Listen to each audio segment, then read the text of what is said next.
my own dreams. Yeah, I'm finally seeing what it is to succeed. Tired of waking up, feeling bad about myself. For life I see in somebody else. Not about the money, cars, not even the bling. It's about how you feel without all those things. Happiness will keep us free. It's not about the money, cars, yeah, none of those things.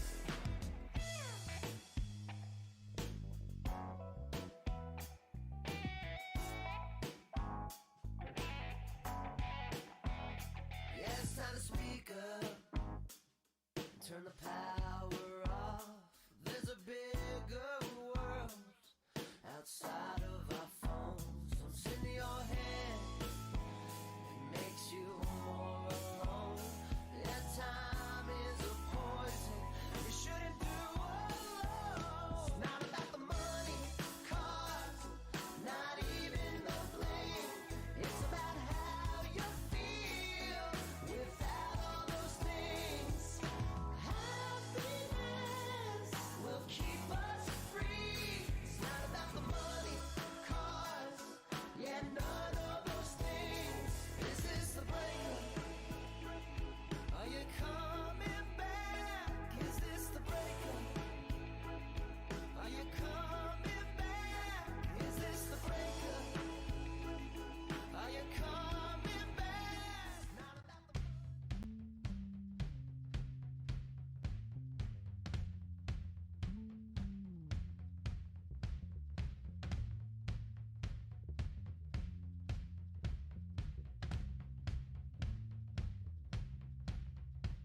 I know a man, he could give me therapy.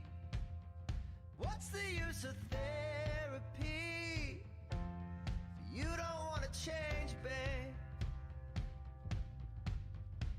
I talk too much when I got nothing to say.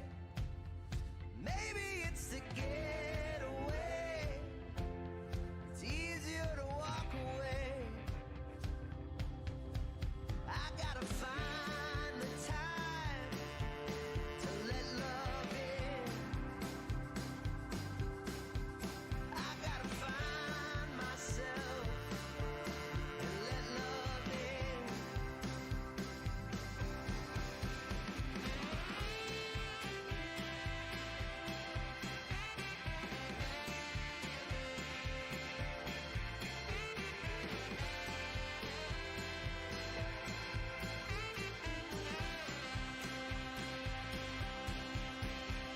Don't think too much, it just complicates things.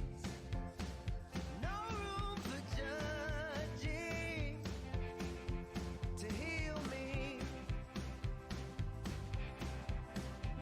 I know you're there, I just cannot see it. Maybe I don't believe it. You deserve better, babe. Yeah, that show got bombed hard. That was crazy. What is up? Okay, well, here we are. We got the music. We're at the place. We got it all going. Happy Tuesday. April 28th. Yes, I guessed it right off the top. It feels good. It feels good to know what day it is with only barely looking. This is an early show. I am your host, Kyle Ayers. Thank you for being here. This, I believe, is our 100,932nd episode. Thank you, Richard Dean Gus, for subscribing. I appreciate it. Y'all can, that's the best. Hello, good morning, good afternoon. Now I'm starting to sound like Truman Show. Good morning, good afternoon, and good night. But thanks, Richard, for subscribing. Thanks, everyone, for being here. We got a fun show today. We got Donwill coming in. Incredible musician, very funny guy, and just a guy of a million projects. He's going to come hang out with us. We've got Jordan Dahl and Sam Wiles, two comedians, the co-hosts of Fight Island podcast, are going to be here with us later as well. I just feel a little sluggish today. How's everyone feeling? I feel like, I don't know. My hair is thinning. I don't know what's going on. I gotta just shave it. I gotta just shave this head, I guess is what it is. I don't really know. But I feel okay. There's UFOs. I think we'd all seen those old footage. Does someone want to explain the UFO footage to me? I don't fully understand what was happening with that.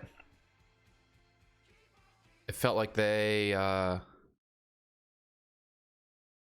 just showed us footage that we all already had access to. I'm not exactly sure. But it's always fun to see UFOs. I'm sorry, Tom DeLonge helped to get the government to release the UFO footage. That's incredible. That is absolutely wild. UFOs are real. Oh, look who's in here right now. Coming in a little bit early. Future guest Jordan Dahl is here. It's so obvious that I don't know. I mean, they're really trying to slide this in. They're really trying to slide it in on us here. Well, we're not paying attention to anything else. This is the time. This is the time if you're gonna have us, if you're gonna sneak UFOs by us. Now is the time when we're all, you know, binge watching Succession instead. I feel like maybe some music. Oh, okay, that's fun. Don't blink 182 and you miss it. That's fun. What do we got? What a good show. I do have a little bit of a monologue, 3 monologue jokes here. Do I not know how to make this work? Maybe I don't. Maybe I don't. We'll play this one in the background. Sorry, I'm just a little off. I don't know. I washed all my clothes with a pen, with an ink pen. So all of my clothes, pretty much all of them, all of my clothes are covered in ink now. So I don't know what to do about that. But I no longer have any shirts that don't have ink stains on them. So from now on, we're just wearing the ones where they appear below here, I guess is what we're doing from now on. But I hope everyone is having a good Tuesday. This is a fun one. We're going to have a nice show. I feel like we got to do some Jackbox. It's been a long time. We got to get a Jackbox game in here. It's been a really long time, hasn't it? Let's do it. We'll do it at the end. We'll do it a little bit later. We got a monologue as though nothing is going on and we're writing normal, no changing monologue jokes. That we got to do real quick. Only three of them. But this is, we know the segment. This is the monologue as though there's not a pandemic and nothing is going wrong and everything is totally normal. So we got a few normal monologue jokes. Here we go.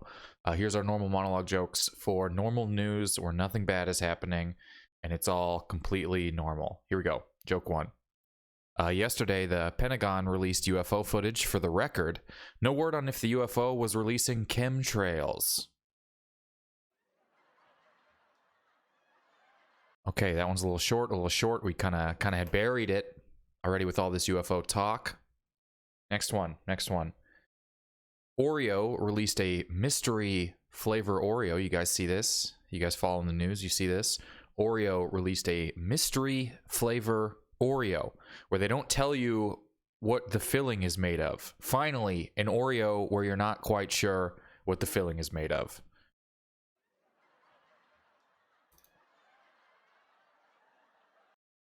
All right, here we go.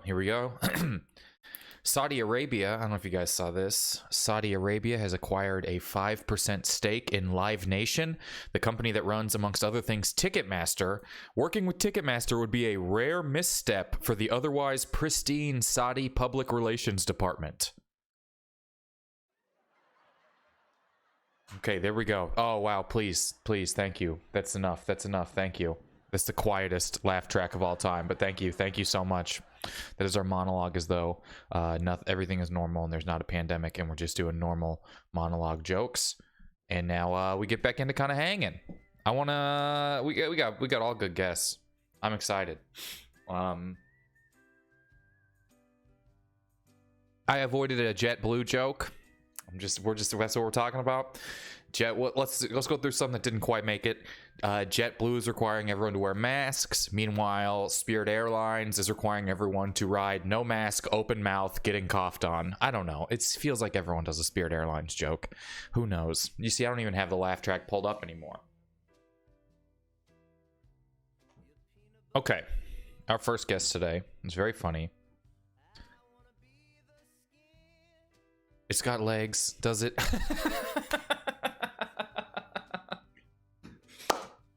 I mean, it's been a rough. Let's see what we got.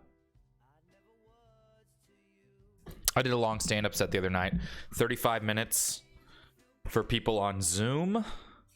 Some of you were there, and I appreciate it. Here's this fun thing about Zoom shows: is they can apparently be hacked by children. And 5 minutes, not even 5 minutes, 0 minutes into the Zoom show, a bunch of kids dropped in and just started screaming the N-word and pulling up the screenshots of the KKK's Wikipedia page, which is like the most childish racism. There has to be. You can't do anything more elaborate than the Klan's Wikipedia page. Anything, the Klans, come on. There's got to be more unique stuff than that. But other than that, it was pretty fun. I don't know. I got a decent amount of frustration. It's hard doing these things. I don't know. We'll talk to Jordan and Sam about it and Donwill about it too. Yeah, they did. The Zoom bombs are insane, but the whole thing is crazy. I feel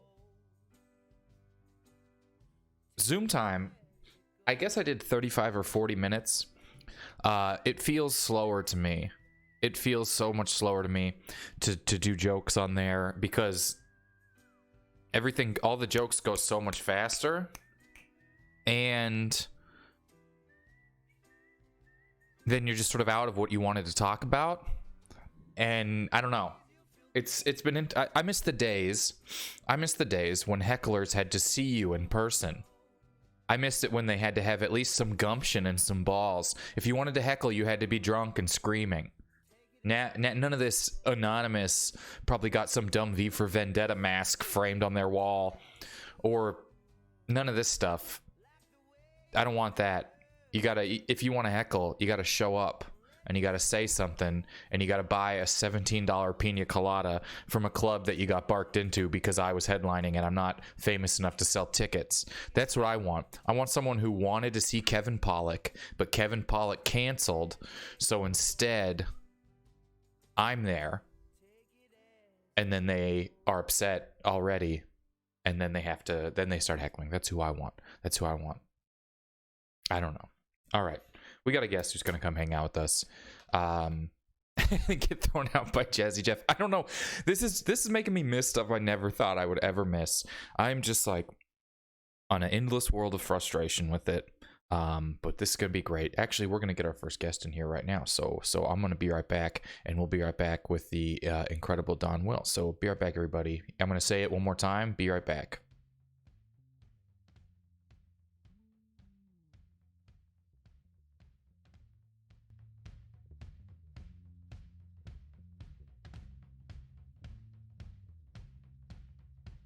I know a man, he could give me therapy. What's the use of therapy? Can you hear me? You don't want to change, babe. I talk too much when I got nothing to say. Maybe it's to get away. It's easier to walk away. I gotta find the time to let love in. I gotta find myself and let love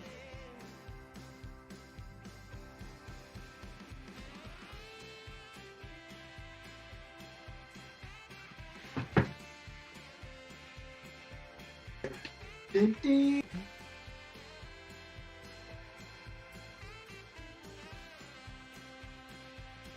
Who, me?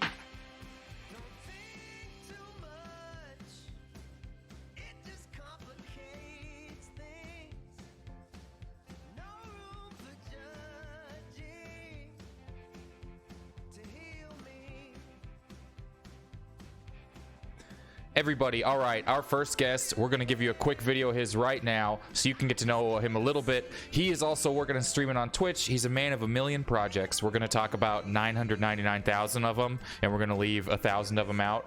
But please enjoy this clip here and learn a little bit about Donwill. Play stupid games, you get stupid prizes.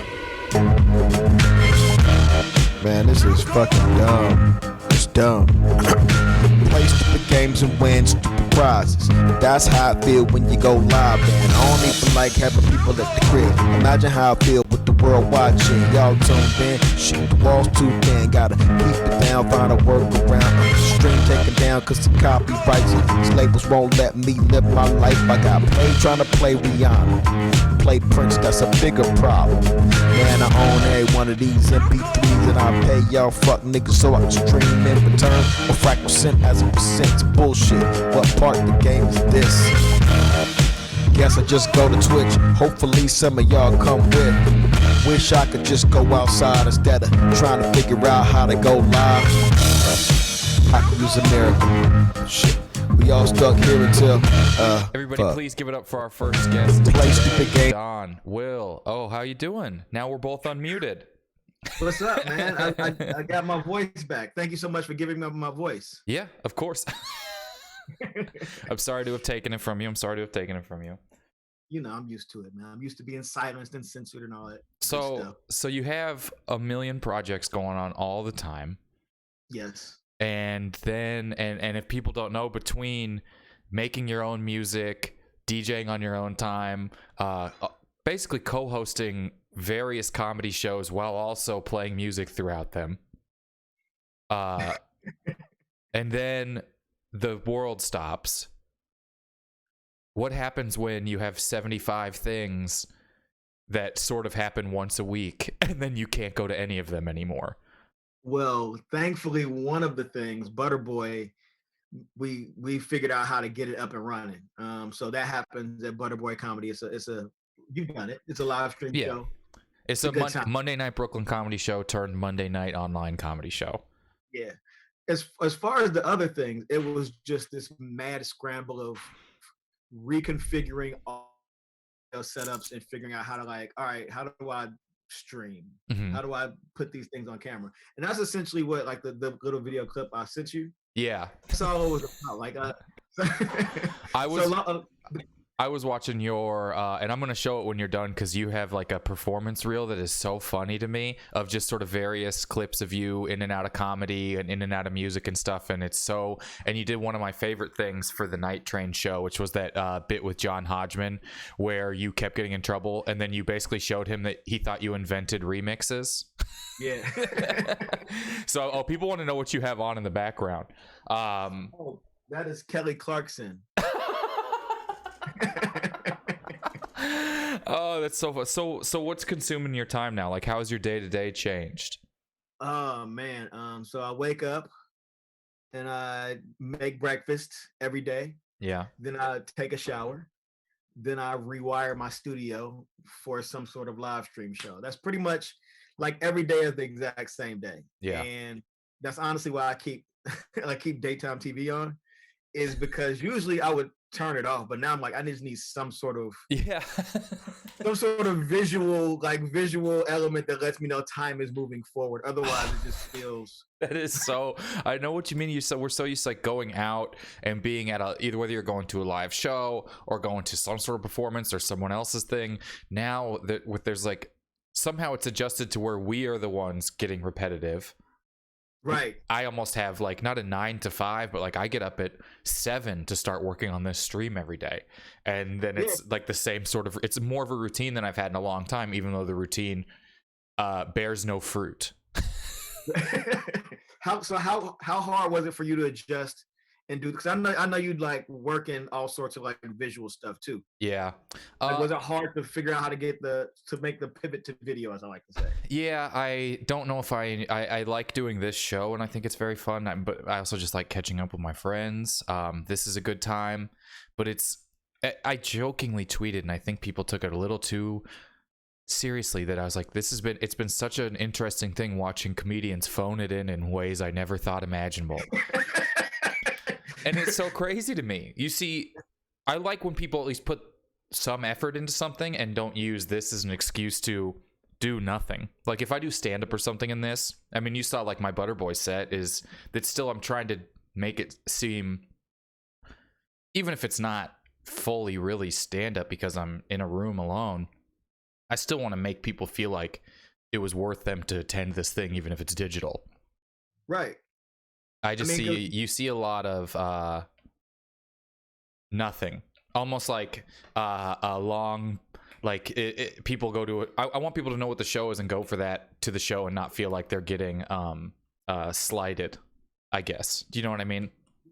And that's essentially what, so the clip I sent you where I'm with the fire background in the song, like, long story short, that was maybe the second week of quarantine. Mm-hmm. Like the second or third week. The first week, I was like, I'm gonna make an EP. So I recorded a whole EP in a week. Great. Then the week after that, my band member Von P was like, let's do an EP. So we recorded another EP. This is over the course of 2 weeks. I had a lot of time because we all had a lot of time. Yeah. But so at that point, it was like, I've been figuring out how to live stream for Butterboy, and a friend of mine reached out asking about live streaming this Zoom thing that she does. Mm-hmm. So it was me trying to figure out how to configure all my audio settings, how to do video. Like, I don't really do video stuff. So like the simplest way that people's been doing it has been like, they've just been going on Instagram and DJing Instagram Live. Instagram Live is not made for that. They don't like it. I mean, contrary to popular belief, I know D Nice and Questlove kind of can run the board. But for me and all the other DJs who don't really necessarily get like the label whitelisting, if I play a Beyonce record, I'm cut off. So it was like, all right, I guess I'll move to Twitch. But like figuring all this stuff out, not even on the like in a couple hours. It's just like, you don't have days anymore. You just have, hey, can you do this thing? Okay, cool, I can do it. And then you got to figure it out because you've never done it. I know exactly what you mean. I was rewatching your last Twitch stream, and there's just a 20-minute chunk or whatever in the middle where all of the music gets muted out because they're flagging the copyright, and it's been completely wild. And it is fun to think about how Questlove, if you don't have the resources of the Tonight Show's lawyers, you probably can't get away with playing copyright music whenever you want, despite me doing it on the podcast all of the time. You just hope. So that's the thing. Yeah, I was gonna say that's the thing. Like, when you like Twitch, they let you do it live, but then they mute the audio. And what I like, DJs are like, I'm in so many DJ group chats where it's like, what do we do? Where can we DJ at? How do we do XYZ? And now there's another website called Mixcloud. Yeah. Okay. And they are DJ specific, so they let you play whatever you want. They don't mute the audio. It'll be fine. I'm excited to get flagged because I just saw the Kelly Clarkson show title behind you, and they're gonna see us like stealing video from that and get this taken down.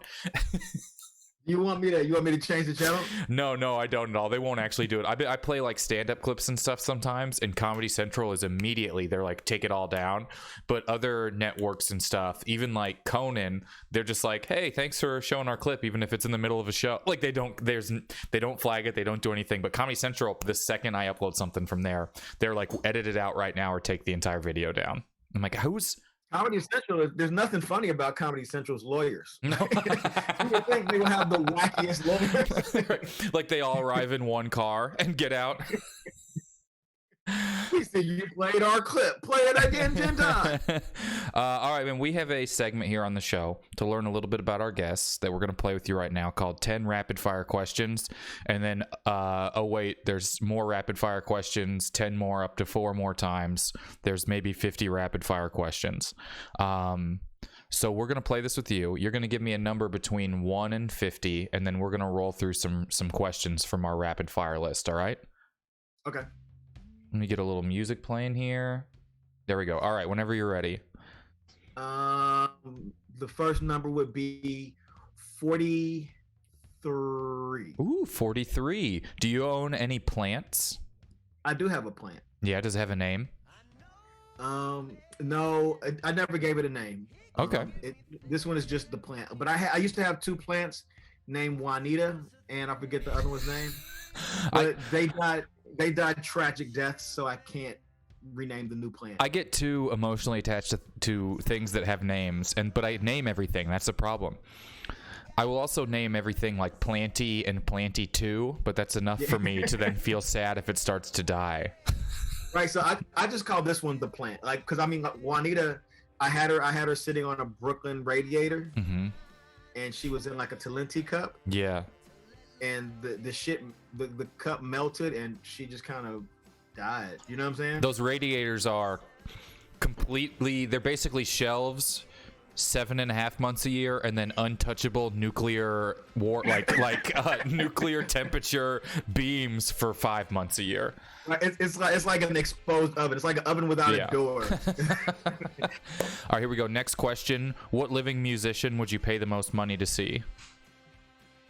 Stevie Wonder. Oh, you know, we have and you might know about this. This has been a complete long-running conspiracy theory on the show, is that Stevie Wonder is not blind. Have you heard about this? I have heard about this. He's driven a car. Right. Did you know about this? Yeah. Oh, we've talked about it half of the days since it came up. He drove a car. He also did, like, I saw a video clip recently where someone was like, and Stevie Wonder saw the film. Girl, what do you think about the movie? I don't know. He said he saw it and he loved it. And I'm like, how does Stevie Wonder see the film? There's like, one story that comes up is about Donald Glover wanting to use Stevie Wonder music, and then he watched an episode of Atlanta and said, yep. Yeah. We're still talking about it. Okay, and then the clip of him catching the microphone as it falls over. Okay, there's a lot of them. Look, Stevie, I think he can see too. I think that Stevie's like, look, I'm not gonna tell you guys there's no Santa Claus. But I think that if Stevie Wonder comes out in 2020, is like, hey guys, I've been able to see the whole time. This is some bullshit. Look, 2020 is a perfect year to adjust your vision. I mean, if he's gonna make Stevie Wonder 2020 and 2020 this whole time. All right, here we go. Next question. Did you remember your password to Zoom, or did you have to reset it? I did remember it. I feel like you use it often enough that it might just log in. But I mean, speaking of remembering passwords, what I was telling you about my day-to-day. So my friend was like, hey man, you want to join my friend was like, I got a space open on my Apple Music family account if you want to get in there and just get some Apple Music. I'm like, cool. I signed in to his family plan. It has made my iMessaging life hell. Oh, like, across all my devices, like I lost it. I can't. So I've been like, the past hour has been me trying to change my iMessage password. Yeah. Update this computer, update this phone. I'm like, I don't even fucking want to hear. And then every time you change it one place, every other place it pops up and starts like freaking out. And it's like, hey, did you know you just did this? You're like, I'm holding all of them. Right. All right, here we go. Next question. What time do you consider at the beginning of evening?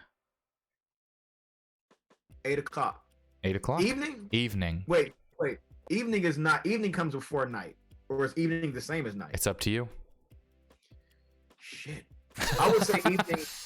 I'm gonna give evening like a 6 o'clock then. Night is like 8 or 9. Evening is like 6. Because I think that evening comes before night. The amount of you put more thought into this than any of us have the Stevie Wonder blind conspiracy theory. All right, what was your first car? My first car was a black 1987 Ford Escort. Great. Have you ever had any nicknames? Several. One nickname as related to that car was Gina Man. Well, Gina Boy. They called me Gina Boy because it was like short. This was the 80s, but it was short for Vagina Boy. I mean, I think everyone inferred that that's what it was short for. But there was a song that went along with it too, and they would go Donald the Vagina Boy. I just don't remember what the basis of this was. Okay. Who was your first celebrity crush? I want to say probably Lisa Bonet or Lena Horne, one of the two. Okay. Or Shaka Khan, one of those three. Okay. What is your favorite chain restaurant? I feel this is probably not the right answer. It's definitely not the right answer. I love Chick-fil-A. Oh, and I know. It's the most it's the most common answer we've got, and everyone before they say it is like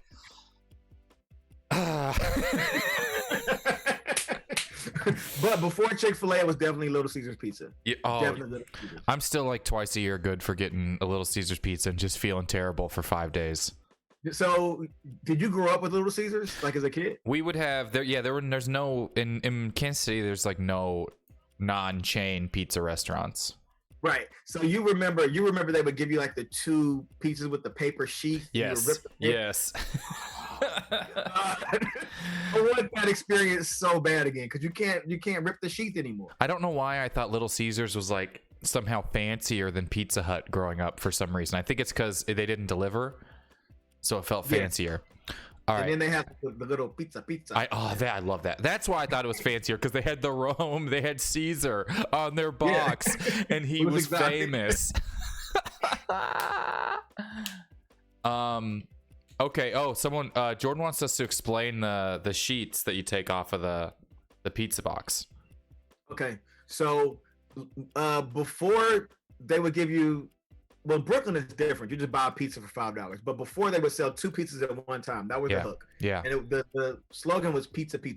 So to package these 2 pizzas, they would take one pizza box, unfold it and have it flat, and then just cover the thing in like this big sheet of paper.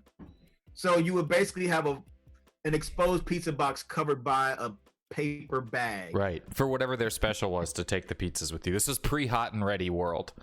Right. This was when you still had to go get it. Hot and ready is different. Hot and ready is kind of like lower quality Little Caesars, but I still fuck with it. Yeah, but then you get to use, I don't know, the one that I go to has a little vending machine where you just type in a key and you get your pizza out of the vending machine. It's very crazy. They don't let you do that in Bed-Stuy. Yeah. Free pizza machine in Bed-Stuy. Right. They're doing like 2-step confirmation there where you have to they have a real life CAPTCHA code where you have to click all the stoplights to get your pizza. All right, here we go. If you could have any animal as a pet and it would behave, what would you choose? Any animal in the world. Probably I don't really like pets, but for some reason the first thing I thought of was a bear. Okay, it will behave. That's the key. So a bear is okay. But I wouldn't want it past like cub size. Okay. Well, that's okay. Yeah. You always hear like every once in a while. What was that, a few years ago? There was that guy in the Bronx who had an alligator in his house and a puma, and they only found out because the alligator killed the puma. And he tried to get rid of the puma, and they were like, "What is happening?" And he was like, "No, it's just because my alligator killed it." And they were like, "Well, now we're coming in your house." But he was just keeping the alligator in his bathtub or something like that. Yeah, I remember that. Harlem has a lot of wild animals in it. Yeah, it's when you get like, it's so. I mean, we all watch like Tiger King to see how easy it is to get these animals. Apparently, 2,000. But it's 2,000. Yeah, we'll get you whatever you want. That's not that much money to scrape together if you really want a tiger. Right. I mean, listen, I got the space for it now. I have an extra bedroom, so. Oh, there you go. I think that's all it looks like it takes. All right, last question. What conspiracy theory do you maybe sort of kind of believe? The Area 54 thing. Area 51, or is Area 54 different? So Area 54 is like Studio 54 for aliens? No, it's There's just aliens waiting outside in line to get in. Right. It is Area 51. I was thinking of Studio 54. I know, but that's so I like Area 54 where it's the idea that an alien is like, "Do you know who I am, right?" And the guy's like, "I literally have no idea. You're an alien." I was the lead in Star Wars. You just got to watch it. I'm in there though. I wrote and never made a sketch called PS9, where you know how PS1 is the MoMA in Long Island City. This is PS9, where it's the MoMA has another museum, but they don't have enough money, so it's also still an elementary school at the same time, and so it's like kids are like playing basketball in PE while a guy's dumping paint on himself in the middle of a cage. It just seemed like a fun thing they could put together. Well, great. Those are good questions. I still have the music playing for some reason, but those are good questions. Well, we can't let you go without playing one round of a game we play here on the podcast called Build. This isn't even the podcast, but this is called Build the Perfect Movie. I'll explain to you here. So how Build the Perfect Movie works is I'm going to give you a category, and you have to pick 2 movies from that category whose Rotten Tomatoes score adds up to as close to 100% as possible without going over. Does that make sense? So if your category was Robin Williams movie, you would pick Happy Feet is a 76, RV is a 24, and that is a perfect movie. That would be the perfect movie right there. Thank you. Oh, it's Felcrafton. Thanks for resubscribing, re-upping to the podcast. I appreciate it. Hey, thank you. So here we go. So I'm going to give you a category. You're going to be playing against the chat. And you're going to be trying to build the perfect, here we go, this one might be hard, movie that has anything to do with New York. So you're going to have to pick 2 movies. It can take place there, reference it, a character is from there. It comes up in any capacity. You will need 2 movies. So chat, you want to start thinking of yours too. 2 movies whose Rotten Tomatoes score adds up to as close to 100 as possible. And you'll pick one, and then I'll give you your score, and then you can pick your second one according. So I have a memory, but you can probably answer this question for me. What's the movie woman has the orgasm, the fake orgasm in Cat's Deli? Oh yeah, that is why can't I not remember what that is? Someone in the chat will know what that is right away. When Harry Met Sally. When Harry Met Sally.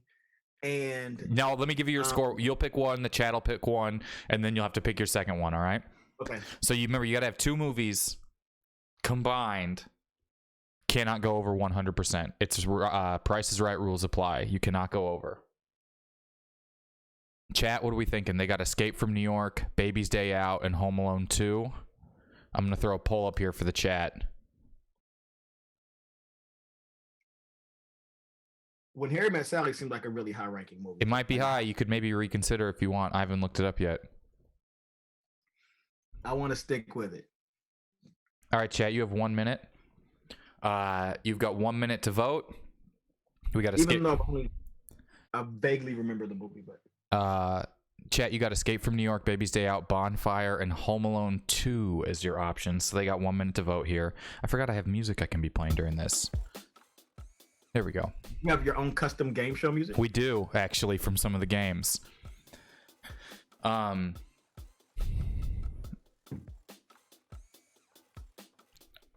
Oh, now they want to say Hitch. Okay, so Don, I'm going to give you yours so you can start thinking about your second movie. When Harry Met Sally is a 90%. 90%. Okay, right. So you got to go less than 10. All right. A movie that's less than 10. Think about it. We'll see what the chat lands on here. 90's high. Yesterday, the chat won. They got a perfect 100 and beat someone 100 to 98 as their total. All right. Damn, this is a good game. It's fun, right? You can play it all. Okay, Baby's Day Out. Chat, you are Baby's Day Out. Baby's Day Out is a 20%. 20%. Chat, you need a second movie that is 80%. Don, you're looking for 10 or under. Cannot go over. Has to have anything to do with New York. I want to go with Ghost Dog.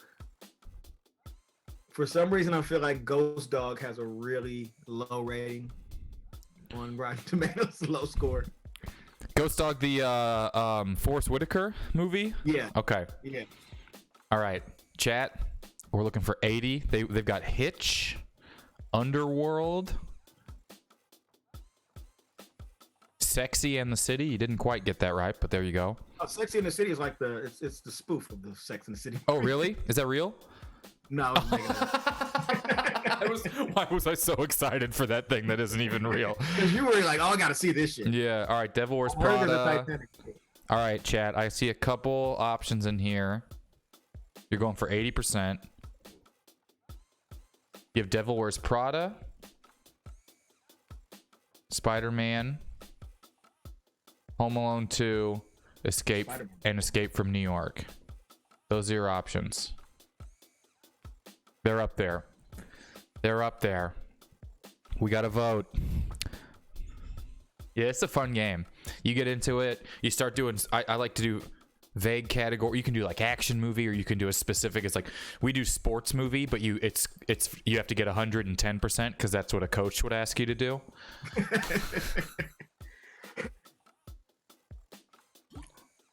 All right, they're rolling on here. Spider-Man's a good choice. Ghostbusters 2 is a good choice. They got some good ones in here. Spider-Man 3. All right, let's see where their voting is. They got Home Alone 2 is winning. Devil Wears Prada is right behind. They got so much wiggle room too. Like they're gonna Go low then go high is the more common strategy. I didn't want to give it to you before your first pick. Yeah, that was me. I was thinking go high then go low. But you're right. All right, we have a tie. We have a tie between Devil Wears Prada and Home Alone 2. Who breaks the tie? I have no idea. Do I break the tie? All right. Now it's just going to take something to happen. If someone follows the show, if someone subscribes or resubscribes to the show, or if someone donates 5 cents, whoever does that gets to choose what it is. This is riveting right now. I need to know how this tie breaks because they're both. Yeah. It was better. I've never seen Home Alone 2. I don't think It's the one that Trump pops up in for a second. that's not the. Yeah, I didn't see that one. Trump was in a lot of fucking movies. He was in Ghostbusters. Yeah, he loves existing. All right, here we go. All right. Well, here's what we're gonna do. Here's what we're gonna do, chat. I'm gonna be kind. We're not even gonna break the tie because Don went over, way over. Ghost Dog is an 82% on Rotten Tomatoes. Are you fucking serious? Yeah. It is an 82%, and both Devil Wears Prada and Home Alone are too low, so they would have won. Home Alone 2 is a 33, Devil Wears Prada is a 75. So you would win either way. So we don't have to break this tie. We don't have to get into it. Am I missing something with Ghost Dog? Like, don't was know. Ghost Dog that good of a movie? It has you check to see- one of the worst posters I've ever seen in my life. It seems like an awful film. Can you check to see what Belly got? I just need to know what Belly's Rotten Tomatoes. Because that was the one that I was thinking about, but I didn't do it. 16. You would have had a 96 and you would have won either way. Oh no. Yeah, that would have you got a 6. That would have won it for you no matter what they picked right there.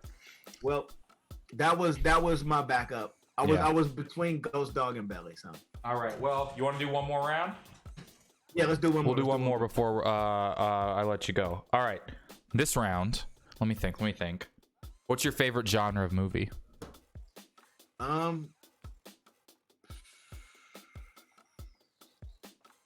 Let's just go with music. Music. So a music movie that's here's what we're gonna do. A music movie that's not a musical. So 2 movies where music has something to do with it, but they can't be musicals. Was Glitter a musical? No. Okay, I'm gonna go with Glitter first. Okay. All right, Glitter has been picked. Sorry, chat, who all also want to pick Glitter. I see Baby Driver in there. Baby Driver was Right, I would consider that a music movie. yeah. School of Rock, Yesterday. We got some good ones in here. Once I see a movie twice, I put it in the poll. So we got across. All these would work. Spice World. There's a lot of Spice Worlds in There's a there. lot of Spice Worlds. All right, chat. We got yours up. You got Spice World, Baby Driver, Yesterday, and August Rush. You got 1 minute to get your vote here. Hey, what's up? We be spelling.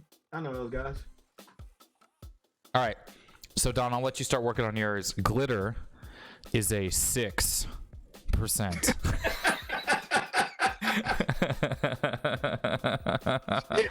You're at 6. So to build your perfect movie, you're looking for a movie about music that is 94%. Oh man,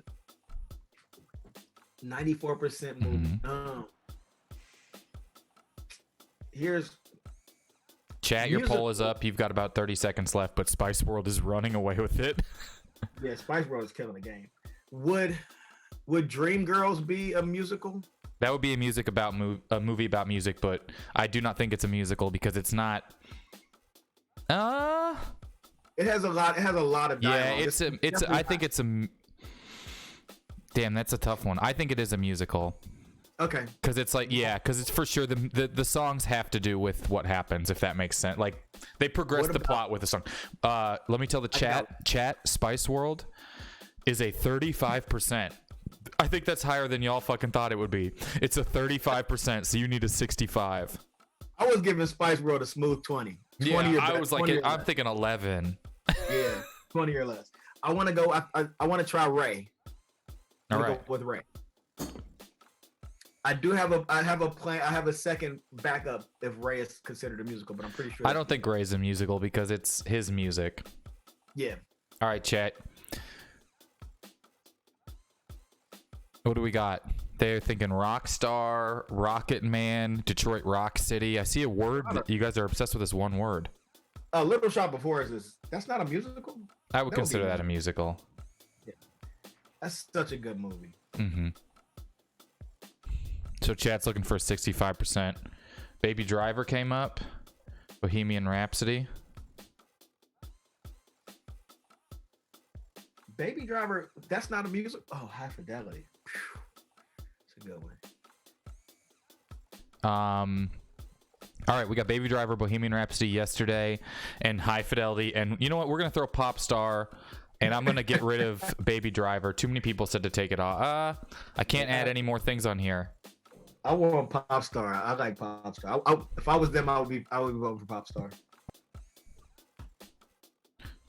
All right, you got Baby Driver, Bohemian Rhapsody yesterday, Tenacious D, Pick a Destiny, and Pop Star. Those are your 5 to vote. The voting is up there now.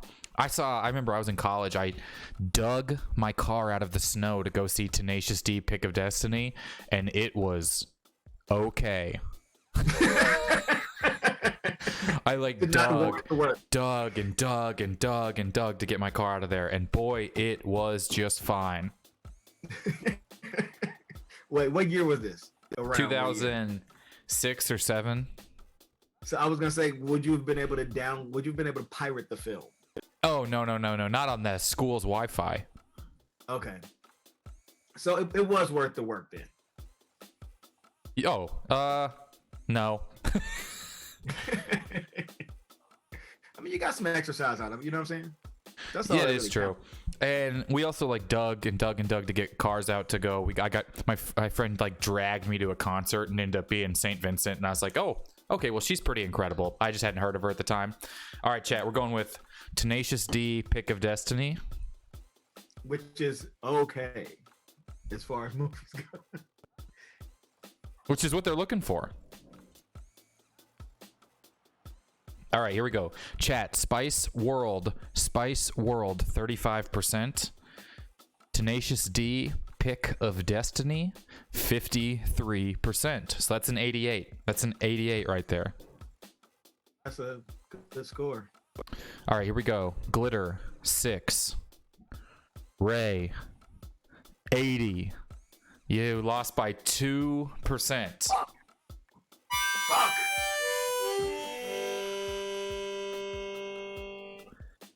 I was so close. Can you tell me what Dreamgirls? Dreamgirls was even lower, I think. It was like a 70 something.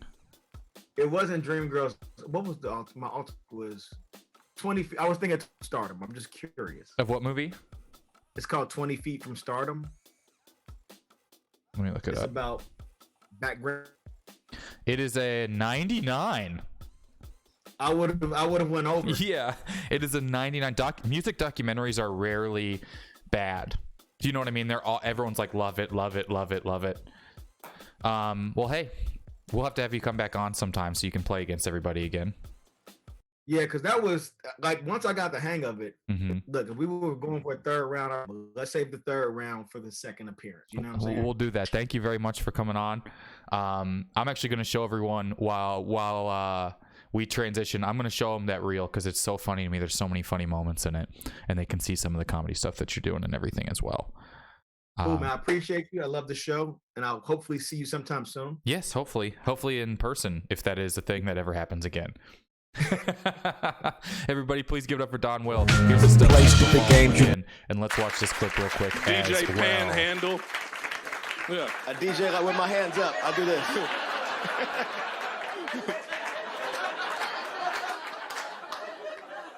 All right. Well. All right. Now you've sold me. If I had some cash, Welcome to Night Train. I'm your DJ Donwill. Make even more noise for your host, Wyatt Sinai. Ladies and gentlemen, make a lot of noise right now for the president of CISO, Mr. John Hodgman. Don, I'm afraid we're going to have to make some changes to your set list. We can't afford music licensing anymore, so you're just going to have to do all public domain. Public domain. That, I don't know if I could do that. It's easy. Go to the Library of Congress. Anything 75 years or older. Gregorian chants are good. I think you could probably do some Bach. That's better, man. Yeah. Now, Don, I thought we had a conversation about this. No intellectual property, no new music. It's not new music. Well, I just made it right now, so it's new because of that. What? I don't understand. What'd you do? So I took the public domain song, Right, yeah. chopped it up, and put a beat on it. Mm-hmm. Wait, can you play a little bit of what you did? That's very impressive, Don. You're saying me you took some old music and smashed it together to create something new? Yeah. I think that's something that will have lasting cultural impact. Khaleesi. Yeah. Y'all say cosplay is a waste of time. I say you don't imagine, then you waste your mind. Be creative as you want. Mix them up like me, Khaleesi. I'm a nerd with African ancestry. Straight out of cosplay. Holy shit! Make some noise for Black Thought, Jean Grey, MC Frontalot, Donwill. No, yeah. Who here's still in grad school? Yep. Oh, okay. What are you in grad school for? Neuroscience and education. I think we just need to add a lot more multimedia into our classrooms. I think instead of that just being supplemental material, that should be a lot more of our main course, main course material. Word, fuck books. No! That's not the moral. That's not the moral of this story. To Adulting with your hosts, Michelle Buteau and Jordan Carlo. You just throw it on the floor. We messy here. How do I get my coworkers to clean up common workspaces? Ew. Again.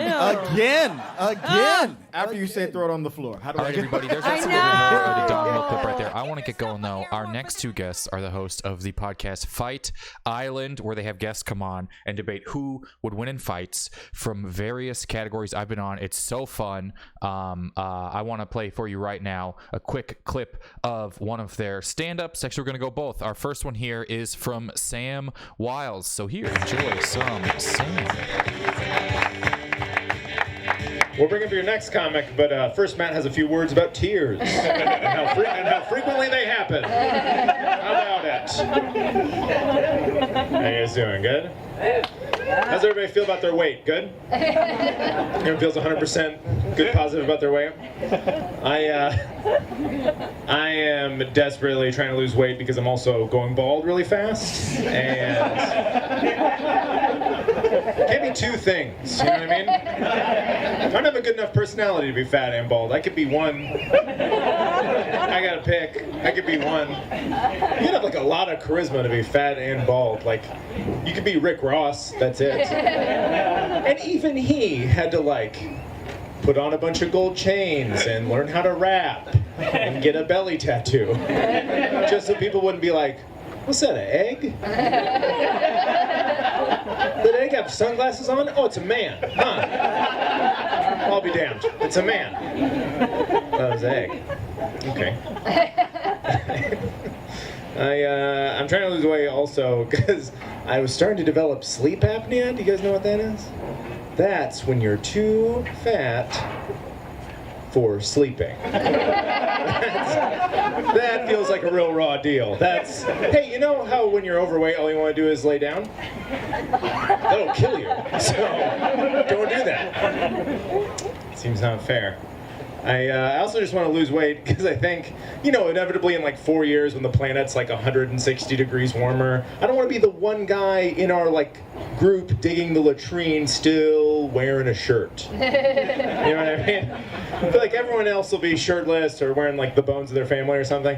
I'll be like the one guy in like a Old Navy tech vest. I still just don't want to show anything off. Yeah, I'm aware the sun is much closer, but like this. I'm self-conscious about this. I don't like it. I think about the news all the time. Does that happen to you guys? Where you used to have more pleasant thoughts and now it's just the news? Like, so occasionally I would be like, scones. Like, that's hard bread, but it's good. Huh. And now I just think about the news all the time.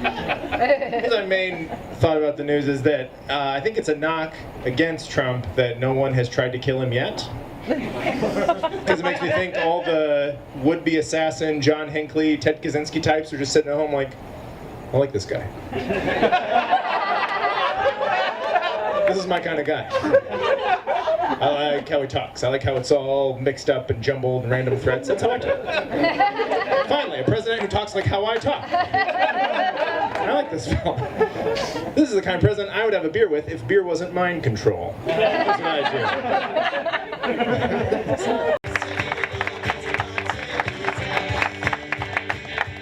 We'll bring up your next comic, but first Matt has a few words about tears and how frequently they happen. How about it? How you guys doing? Good? How's everybody feel about their weight? Good? Everyone feels 100% good, positive about their weight? I am desperately trying to lose weight because I'm also going bald really fast, Okay, all right. two things. So some of us got a little distracted and let the clip start over. That's okay, because we have a whole nother clip from a whole nother guest. Please enjoy our other guest joining us right now, Jordan Dahl. I don't know how to make. I thought it said it was a replay. Anyways, here you go. Watch this one. You guys ever do that? You ever say hello like you just found an onion ring in your French fries? For some goddamn reason. Hello. What's up, you guys? How are you? Pretty good? Pretty good? Great. I'm doing real well. Caught me on a real good day. Just found out that my new book is being picked up for publishing. That's right. You're looking at a published author, ladies and gentlemen. My book is called Cooking with Peyote. It is one recipe followed by 64 pages of hand-drawn pictures of wolves with human faces. That's gonna help a lot of people. What else? Used to be a fat guy, lost some weight, now I'm half fat, fat curious, I'm calling it. Kind of testing the waters. I used to be a big drinker, I don't drink anymore. I drank too much. You know how I know I drank too much? A judge told me. Yeah, they'll tell you when you get there. I had to quit drinking because I was too good at it, making everybody look good. Just kidding. A number of reasons, one of which was people wanted to fight me a lot, and I am not a fighter. I am an eater at best. Nobody looks at me and they're like, that guy's worth tons of experience points. I'm going to take him down. So, like, okay, for instance, here's what happened. Go out to the bar one night, drink a, and, like, I, like, nudge this dude's drink, and he spills a little bit, and he turns to me and he goes, who the fuck do you think you are? I was like, I'm Jordan. Who are you? Terrifying man. And he goes, I'm your worst goddamn nightmare. And I was like, Un momento, por favor. You, sir, are clearly not a crow with the head of John Malkovich chasing me down endless stairs, screaming, wash your penis, in my grandmother's voice.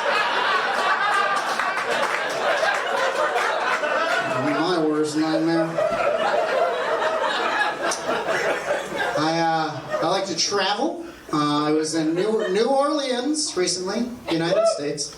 And I was walking down the street, and there was a man wearing a t-shirt that said, "This isn't a beer belly, this is a fuel tank on a sex machine." And I was like, oh my God. You fucking genius. That's amazing. How did you do that? You took your gross body thing and just judo flipped it into something highly desirable. So I decided to cook up some t-shirt ideas for myself. How about this? These aren't stretch marks. These are stripes on a fuck zebra. Pretty good, right? Not bad. You got one. How about this? How about vestigial tail? Nah. This isn't a vestigial tail. This is a propeller on a boner blimp. Yeah.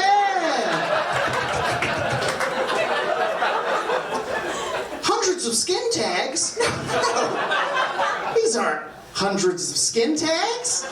These are hundreds of skin tags on a fuck zebra. I'm still working on some of them. Still working on some of them. I saw something real sad the other day. I was in a liquor store because I don't drink anymore, but they can't stop you from going in and touching the bottles. And I saw birthday cake flavored vodka. Oh no. Like a whole sad little story wrapped up in one very irresponsible product to be selling, if you ask me. Because personally, I don't think we should be putting birthday cake flavored vodka into the hands of the type of person who would drink birthday cake flavored vodka. That person, let me tell you about that person. They have a problem with drinking and eating. They are not good at decision making, and it's probably not their birthday. If it is, it's a bad one. Who are you marketing that to? It's like, you there, dangerous alcoholic. Is it your birthday as far as you can remember? Do you have enough money to buy either cake or booze? Oh, worry no longer, dangerous alcoholic. New birthday cake flavored vodka. That's right, a volatile blend of everything that's killing you. Oh, and what's this behind it? An entire bottle of sleeping pills flavored vodka. And what's this behind it? The barrel of a gun flavored vodka. And what's this behind it? The wind whistling beneath the Golden Gate Bridge flavored vodka.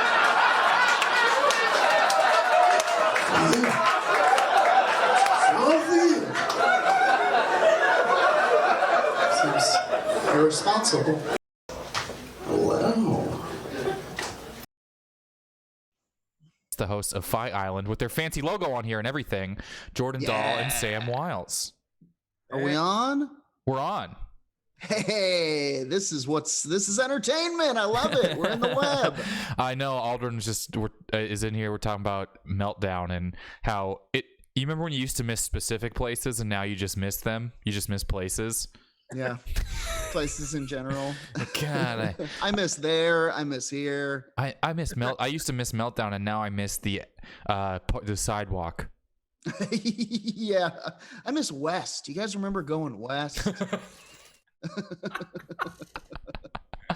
I do. I don't remember anything. I don't remember anything from before. I don't remember what it used to be like. I don't remember what it used to be like to get feedback on how something was going. I only remember this. So how are you guys holding up? What is happening? It's, Sam, you have a good wall.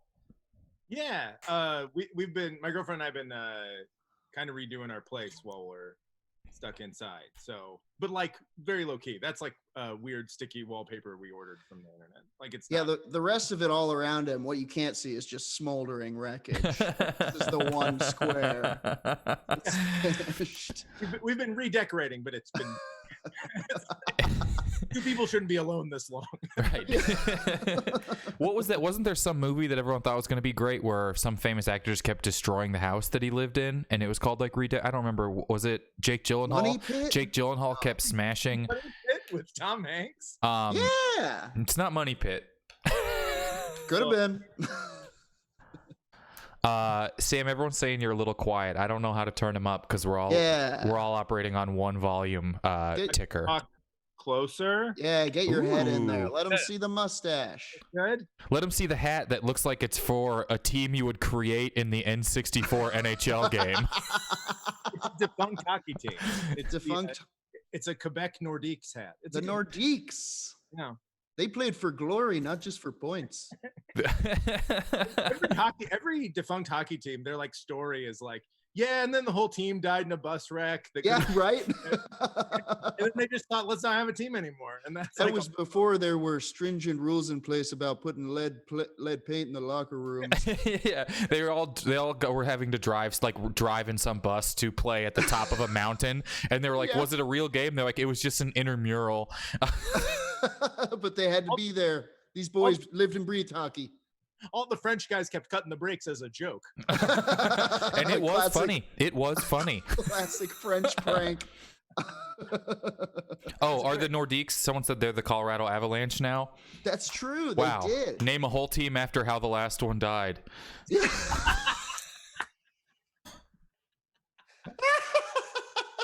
That's the best hockey-related joke you're gonna hear on our new. That's how the Nordiques got named. The team before them were slaughtered by Nordiques.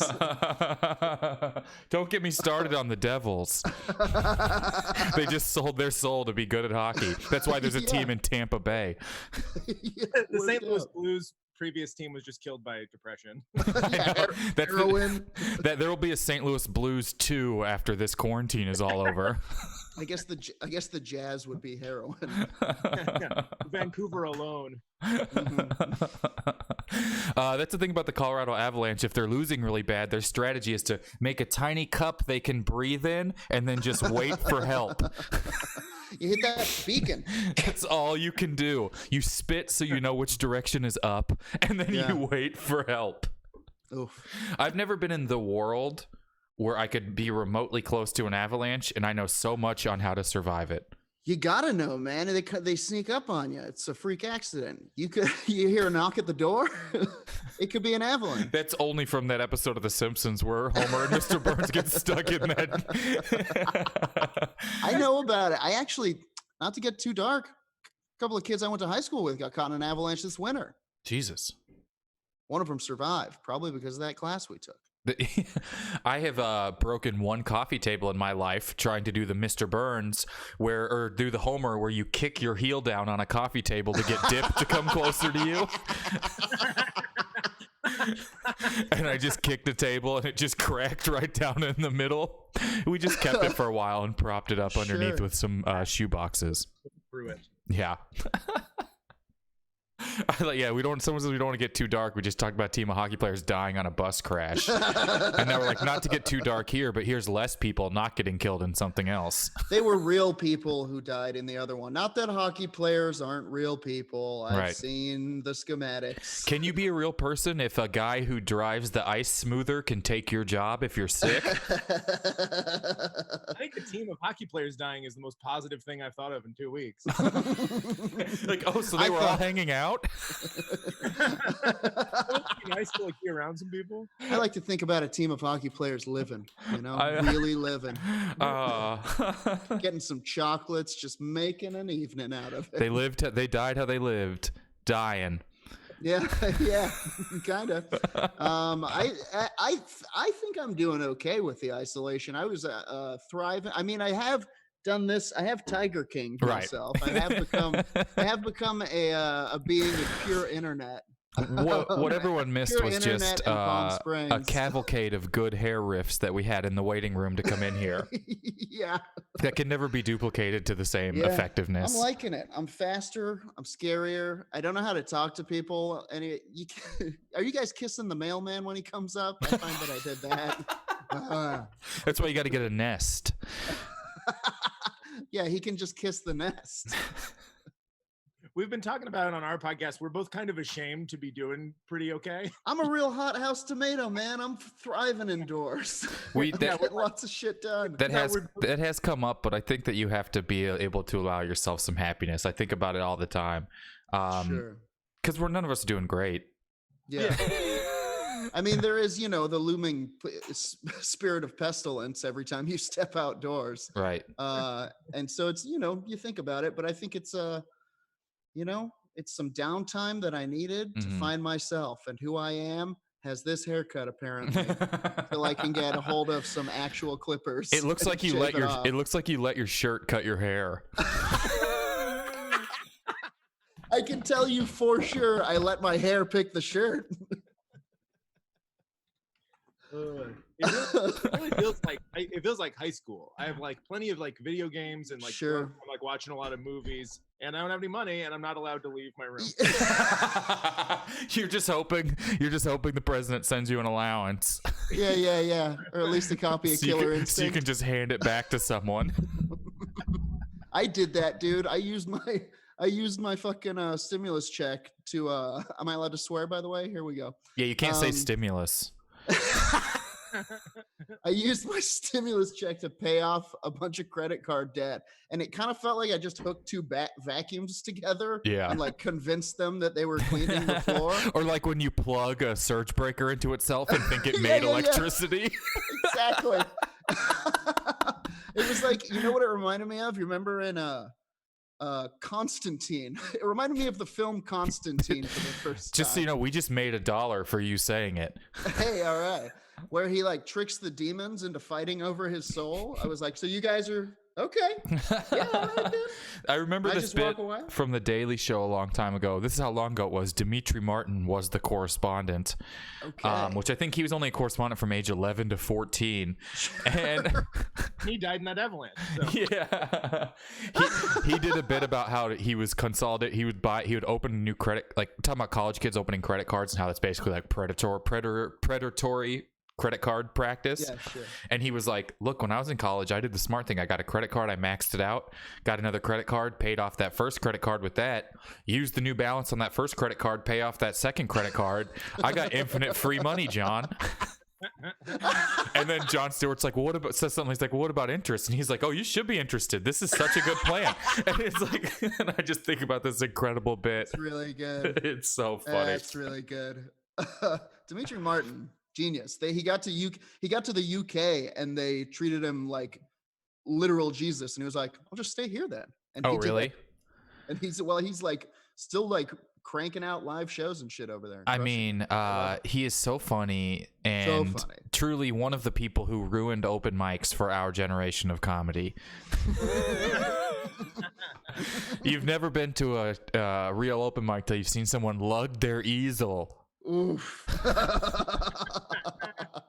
Yeah, have you, Kyle? You've lugged an easel or two in your day, huh? I mean, I think he's definitely one of the comedians that made me think I could do stuff that wasn't just normal type of stand-up. But I've never been. I did Dimitri Martin for the Stick or Treat show a couple years ago, where you do, and I, basically just did one of my bits as him with the guitar and the easel, and it was fun. And I was like, I don't know if this helps it or hurts it, but it got equal amount of laughs, and my hair feels weird. I've lugged an easel or two for arguments and grievances for sure. Oh, I bet. The first time I ever got asked to do a storytelling show, I had no idea storytelling was an art form according to itself, and I brought like 25 poster boards to help me with the story. And and it was a story. I used to be a boat police officer. I was like, when I was like 15, I was the boat cop in the lake I grew up in. Okay, and that's fun as hell. The cops like argued about whether or not I should have a gun, and the fact that I was 15 never came up. It was the fact that it's not a good boat weapon came up, and so like the fact that they've never needed a gun. Yeah, and that's never. These are like, the small town power trip cops. Sure. It's Lake Tapwingo has 800 people and it has cops just for itself, and these police officers all drive Dodge Chargers, and the speed limit is 20. Not a joke. The whole city speed limit is 15 or 20, and they drive Dodge Chargers, and they keep getting new cars, and it's so I know it's like literally keeping 400 horses tied up. Yeah, yeah, it wants to run. And so I did this whole story with all these like visuals, and it just crushed. And I was like, storytelling is my thing. And then one of the guys on the show who got me on the show, who I was friends with, who was a storytelling, like a moth guy, you know what I mean? He was like, you can't do that. He was like, they don't like it. That's not how it works. That no one was happy that was on the show. And I was like, whoa. He's like, it's not stand up. And I was like, I didn't do stand up. I just because I was funnier than you, just because your story's not funny doesn't make mine stand up. Do you know what I mean? Yeah. Storytelling where you go if you hate jokes. I mean, yeah. The best stories have jokes in them. Storytelling is where you go if your favorite part of stand up is when someone says the other day, you're like, okay. Stand back. Here we go. You know what's way better than a room full of people laughing? A bunch of people reflecting. It's so good. I love when you reflect. It was just so wild. It was like such a weirdly gate-kept community, and I think it's specifically from stand-ups. Because they are they are John Mulaney finding out the moth pays away from never ever having a show ever again. Sure. But it would make me laugh so hard if John Mulaney went and did told the story about his mom and Bill Clinton at like a moth, and people are just like, God, I'm supposed to go up there and my dad hit me or whatever these people would talk about. He just murders with it. A lot of silences and claps. Yeah. It's called the moth because that's what flies out of a storyteller's wallet when they open it. Hey, come on. All right. Roll the apes out. The dancing apes. If I telegraphed that any farther, it would have been sending it to Abe Lincoln to let him know the war was over. Staring at the receiver. I really did. I'm a quarterback with a good arm, but I can't look off the safety. Oh man, I'm just imagining Abe Lincoln waiting by that telegraph, waiting for that. You ever watch Lincoln and see that Adam Driver plays boy who receives telegraph? No, it's very crazy. True? Yeah, that's how famous Steven Spielberg is. Wow. Adam Driver plays a character with no name in the movie. I mean, and it came out a little bit before Adam Driver was like a guy in Star Wars, but he was still in Girls, and you know, I mean, he was like one of the 3 or 4 biggest parts in an HBO show, and he played guy who receives a telegraph and gives it to Abe Lincoln. I mean, he could easily play young Abe Lincoln. You know, on his bed. Yesterday, someone cast him. Chin in his hands, waiting for that telegraph to go off. He looks more like Abe Lincoln than Daniel Day-Lewis. Poster of John Wilkes Booth on the wall. He was a fan. It's so fun. It's like his actor's calendar. No, but Mary, look, he's sitting in a booth. I don't think everyone would get it. I think you and I get it. Oh, all right, guys. Well, we gotta stop this fun, momentum, hilarious show at a strict halt to play a game we've already played once on the podcast on the show today. Favorite. You should get a big break that you can pull. I know. Business to do. So this game is called. Here's 10 rapid fire questions about each of you. Oh wait, here's 10 more rapid fire questions up to 4 more times each. Wait, oh shit, it's 50 rapid fire questions. The game. I'm terrified. Let me tell you how it works. So I'm going to ask you rapid fire questions. You'll answer them. The other person gets to rate your answer on a scale of 1 to 10. Your answer, which is a fact about yourself, they will get to rate on a scale of 1 to 10. So we're going to leave off where we're going to start where we left off with Donwill earlier. And so we're going to start with question 7. And Sam, you're going to answer the first question, and then Jordan will give us his gut response on how good your answer was on a scale of 1 to 10. All right? Oh, wrong music. Imagine having the wrong theme music playing during this. How that would certainly be fine. All right, here we go. Sam, what is your biggest fear? Oh, drowning. That's that like good? Yeah, that's like probably an 8 or a 9 for me because my brain went straight there too. Okay, Cool. great. Thalassophobia, deep water. Yeah. All right, Jordan, your question. Yeah. How old do you think I am? 34. Nope. I'm gonna give that a 1 because it's too old. All right, Sam, what film bad guy do you align with the most? I don't know. Is there one that's like pretty doesn't want to hurt anyone's feelings? What's the bad guy? Truly just the first one I thought of was Bane, and I don't yes, Bane, who didn't want to hurt anyone's feelings. He didn't. He wanted to save them from themselves. Bane voice. Do you have an emoji for that? Everybody drink. Everyone drop some Banes in the chat. Dropping Bane sounds like the fucking new party drug that's like really killing Midwestern What you do kids. is it's because you put it under your tongue, and after a few minutes you're like, oh my god, it's kicking in. And then you seize the East Coast. And then you need a weird respirator because you're drunk. Then you take your friend who seemed like the worst bad guy and you just make him sit on a big chair and judge whether or not people go out on ice. I'm giving Sam's answer a 1, but mainly for vengeance for the one that he gave me. I respect. All right, who's Jordan? Yeah. Your question: what's a road that pops into your head when you think about roads? E.B. Creek. E.B. Creek Road is the road where I spent my teens, and we would disappear into the woods and smoke weed and like fucking had like a troubled home life, and we'd listen to punk rock and shit. We were weird, like kind of like feral punk rock weed smoking teenagers who every once in a while would stumble out of the underbrush. Sure. Just baked in like a fucking GBH jacket, to the point where they called the police and they would patrol that road and follow us to our homes. There is that road in every town. Do you know what I mean? Oh yeah. Sam, what do you give that? I'm gonna give that a 10 because the first thing I thought of was my own address. Yeah, see, we all got it. Had a story. We've each of us our own E.B. Creek road to walk. Duncan Road. Okay. Oh man, I wish I would have said Broomhill. Now that was the one in Scotland. Well, our place for that in where I grew up. One time we met feral teenagers. We met like kids that like weren't on the grid. Yeah. And they were like, "What are y'all doing?" And we were like, we could tell they'd like never talked to anyone. Y'all know numbers. Come with us. It was very Hills Have Eyes. Like one truly had just like overalls on with no shirt.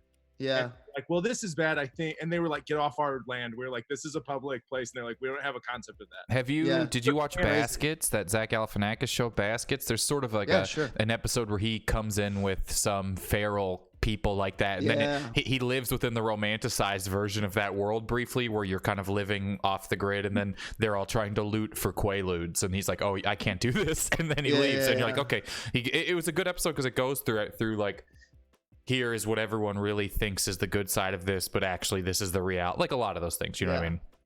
Yeah. I remember that, the Train Folk episode. Yeah. All right, next question. This one is for Sam, I think. What is a word that you love?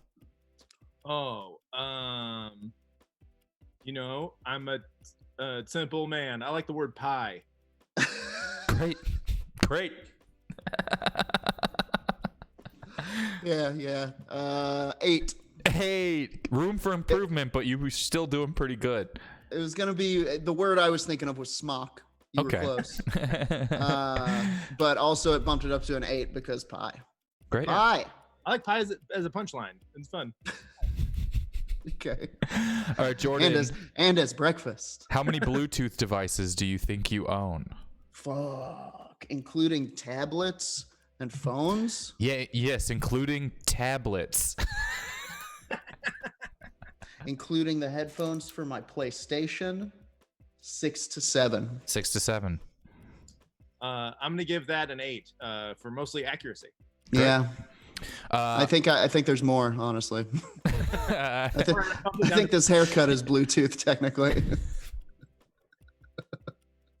Just because you feel disconnected from it? I didn't know how to work it. Okay. And it scares my grandmother. Sam, how many songs should an album have on it, ideally? 10. 10. It's 10. The answer both is 10. Wow. Nailed it. Wow. What are you marathoning extra songs for? You know what I mean? I like a secret song, though.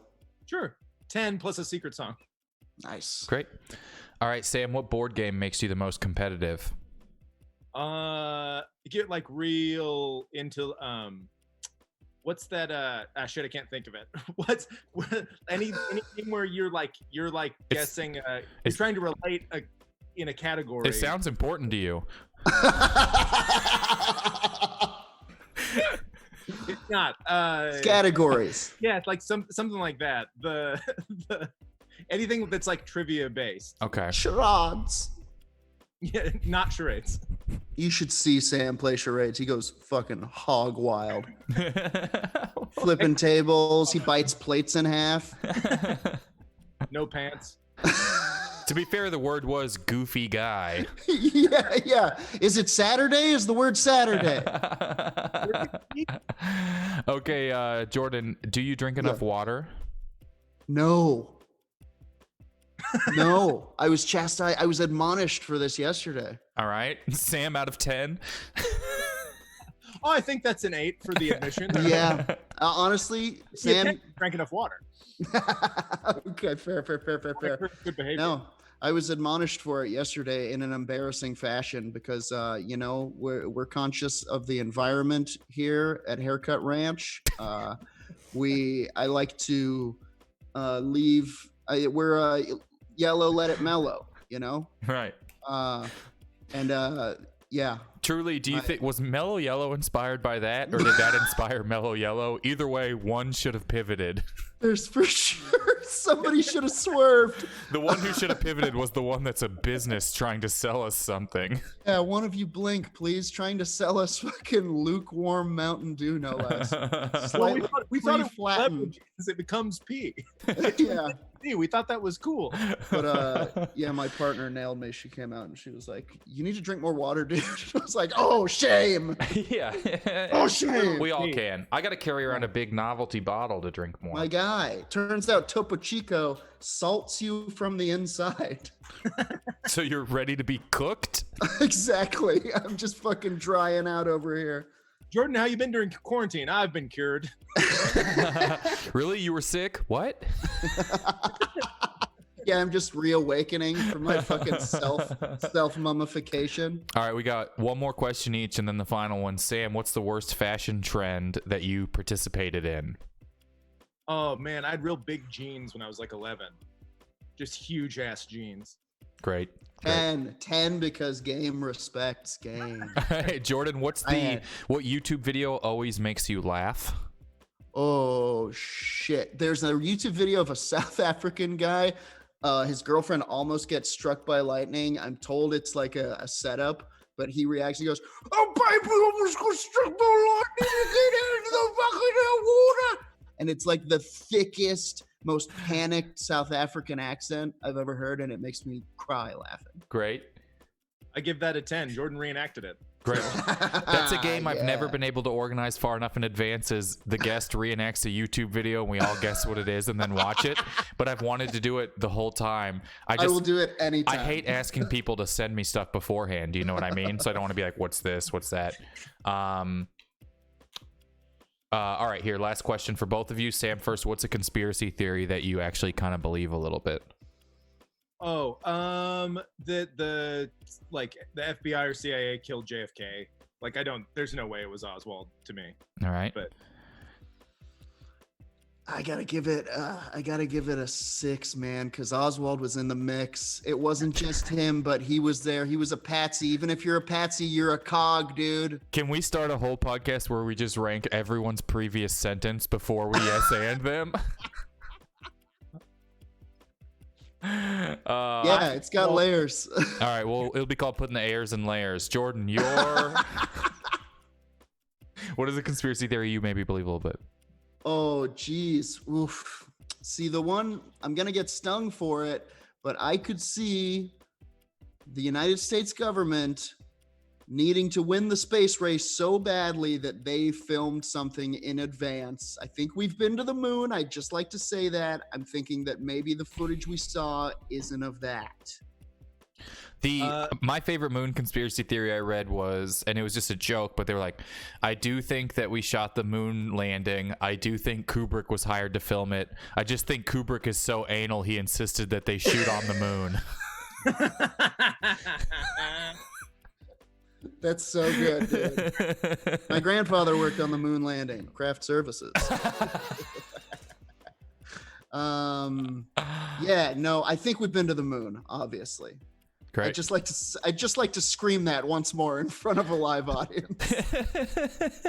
All right, Sam, what do you give him out of 10 for his moon theory? I'll give it a 9 out of 10. I thought he was going to go with Bigfoot. Jordan's a big Bigfoot head, and I can't believe Bigfoot didn't get a plug. That's not a conspiracy. Oh, then I'm sure you've talked to Ryan Singer about it, because he was on here yesterday and told us his whole entire Bigfoot encounter. Our podcast Fight Island, the Ryan Singer episode, takes some, I want to say left turns, but it's like a direction that doesn't exist. Yeah, it would be the last left turn. It would be the last turn that goes left, is what it would be called. Goes up. You're like, what? Yeah. Did he tell you about the dog man? No. Oh, yes, he did. Yeah, that's the story that we did yesterday. He is the a dog man the enthusiast. demon dog. Demon dog man. Oh, so always love when someone in the chat is like, "Who said that funny thing?" And I said, "It was me who said that funny thing." The joke was, why did they have to wear helmets if they shot on a soundstage? Okay. Makes you think. Sure. It shouldn't have. All right. Guys, first we got a perfect movie. We're going to play a game. We play this on Never Seen It. You're going to compete against each other. This is called Build the Perfect Movie.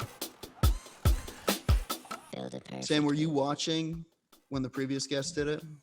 Yes. Okay, so we both understand how Build the Perfect Movie works. Jordan and I got our asses kicked when we played this on Never Seen It. Yeah. So we remember I'm going to give you a category if you're watching now and you weren't here earlier. I'm going to give them the category movie. They have to pick 2 movies from that category whose Rotten Tomatoes score combines to as close to 100 as possible without going over. So, for instance, the perfect Robin Williams movie would be Happy Feet and RV. Happy Feet is a 76, RV is a 24. You combine that, it's a perfect movie. Also, would have accepted Flubber Alone. We've been getting creative. We did the perfect Nick Cage movie, where your 2 Nick Cage movies had to add up to National Treasure's Rotten Tomatoes score without going over it, because that's the perfect Nicolas Cage movie. Wow. I just got to say, as long as we're talking Cage, I watched fucking Raising Arizona the other night. That's a perfect movie. It's a perfect movie. All right, your guys' category is going to be, your first one's going to be building the perfect sports movie, but it must add up to 110% because your coach says you have to give 110%. So the 2 of you will build the perfect sports movie. Chat has played sports movie before, so that's why we're doing it with you guys. Yeah. And Sam went first on questions, so Jordan, you'll go first. You'll pick a sports movie. Okay. Do I pick the first one and Sam picks the second one? You pick one, Sam will pick one. We'll review the scores, and you'll both pick your second one. I understand. Oh shit. Okay. My first sports movie. Oh. What about the ice skating Blades of Glory? All right. Movie 1 is Blade Soft Glory. All right. Sam, first movie. All right. I'm gonna go with Boston Pride, the one with Daniel Stern and Celtic Pride. Celtic Pride. There we go. Boston Pride. Look about the marathon bombing. Boston Pride is just a very popular tattoo. Celtic Yeah. Some fucking. All right. Some fucking horrible Proud Boy. Let's review here. Celtic Pride. Celtic Pride is a 9%. 9. Wow. So Sam, you will be trying to get a 91. Blades of Glory is a 70. Wow. Okay. So I thought I was really limboing on that one. Jordan, you're going for a 30. What's up? Both those ratings are wrong. All All right, so first up is going to be Sam looking for a 91%. Oh, 100. You're going for 110, so you're actually looking for 101% and a 40%. I can't even do it. That's right. I'm gonna say Hoosiers. Ooh. Yeah, because you're just looking for the highest possible score. Yeah. Okay. You played this so smart. All I right. gotta find. Blades of Glory, 40%. I gotta find something that's equally, just barely less bad than Blades of Glory. Turn it down a shade. How about in the same vein, Balls of Fury, the ping pong one. All right, here we go. Celtic Pride, 9%. Hoosiers, 89%. So you're looking at a 98. That's a 98. Oof. That's a good score. That's a good score. Blades of Glory, 70%. Balls of Fury, 21%. 91. So Sam takes round one. Dang it. All right. Shit, I didn't know there was gonna be a harmonica. Next. I would have worked harder. All right, next one. This is one of my favorite categories. You guys have to try and build the perfect boring movie. So both of your movies just have to be pretty fucking boring in your opinion. Okay. Cool. And Sam, you won, so you go first. Um, And if it's a movie generally well thought of, you have to tell us why you think it's boring. Okay, I just watched I watched 2 insanely boring movies this week. I just watched High Fidelity, which is just some Gen X horseshit that I hated. Okay. I think it's really boring. Great. Remember, we're going for a total of 100% on Rotten Tomatoes here. Yeah. Is that for your first movie you want to do? Okay. Expected some High Fidelity defenders in the chat, but everyone is silent. Nothing. Their silence is deafening. Maybe they can't hear us because they're lowering the needle on the Twitch stream. They're taking the Twitch stream and flipping it over and putting it down on the other side.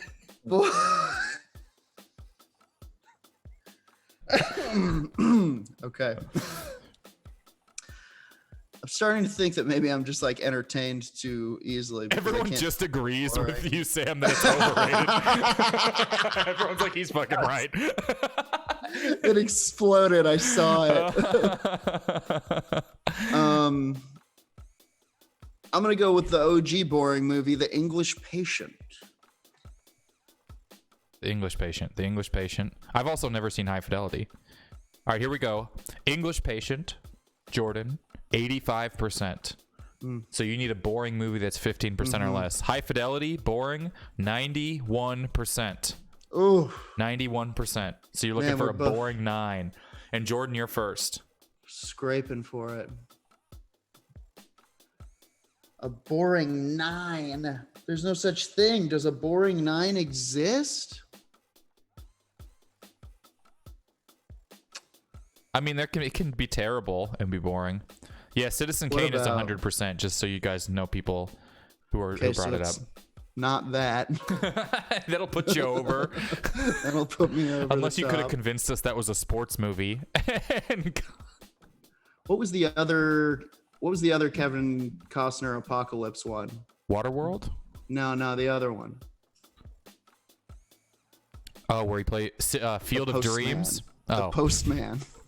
I guess Field of Dreams isn't very apocalyptic. The Postman. You want to go boring. with the Postman? It was long. It was boring. I like it. It's boring. All right. And your first one, you were the English Patient, correct? All right. Sam, to go along with High Fidelity. High Fidelity, I didn't think it'd be rated that high. It's rated so high. But it's not called Fidelity.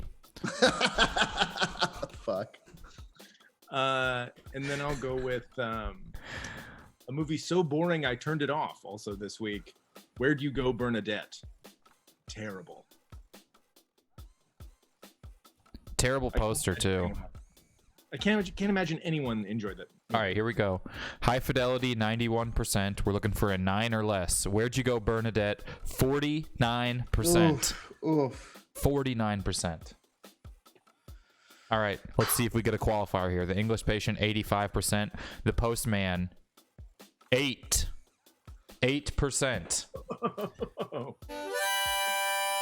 Yeah. Well done, Jordan. I won it. I won the harmonica riff. All right, we gotta go rubber match then. Rubber match. You're gonna try and build the perfect movie, CGI heavy movie. Okay. The perfect CGI heavy movie.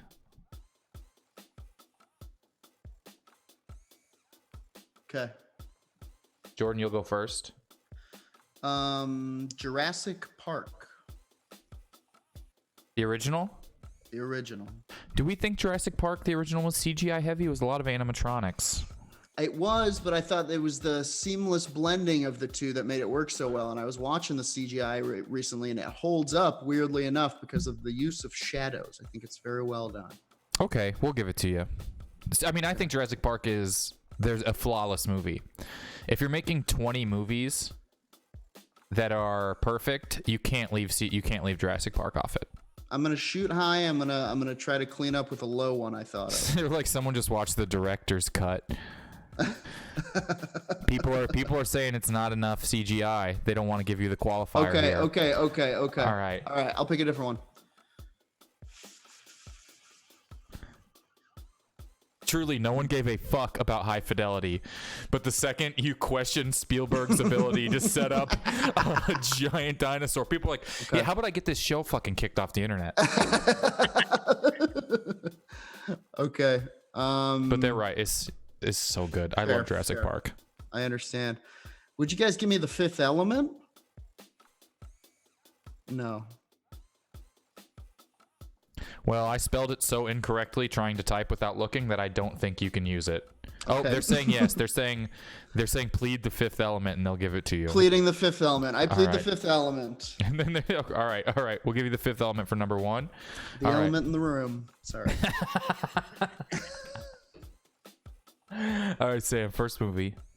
I'm gonna say Phantom Menace.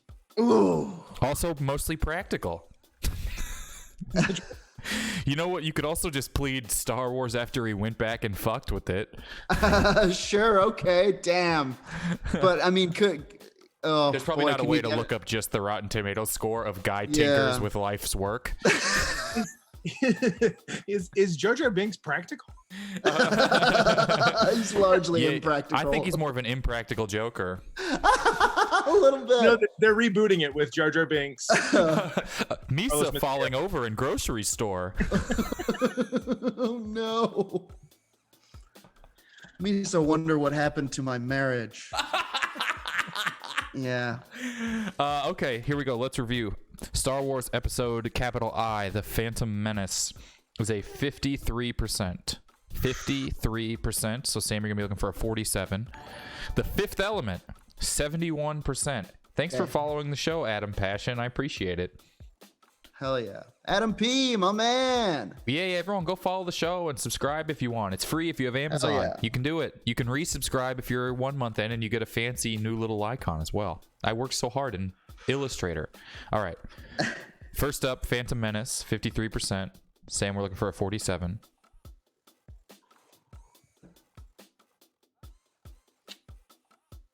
I can't think.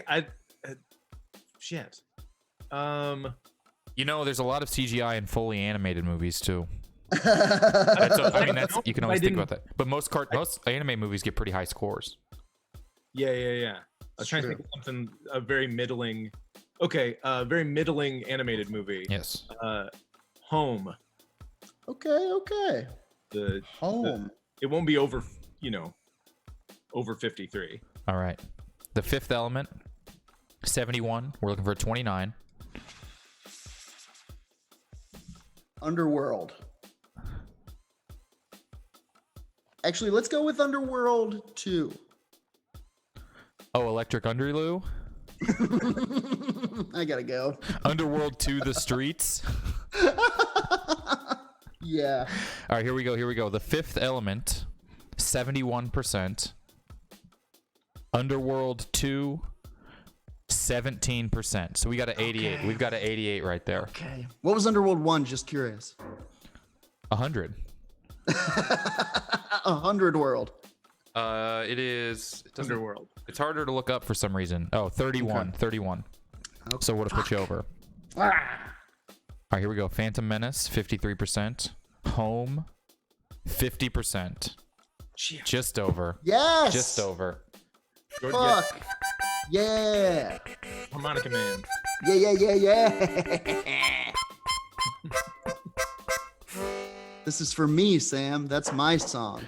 So you don't listen. This is so unrelated to everything, but someone in the chat said, "Did anyone see the idea of Jar Jar or the pics of Jar Jar set on set?" And all I can think is early onset Jar Jar Binks.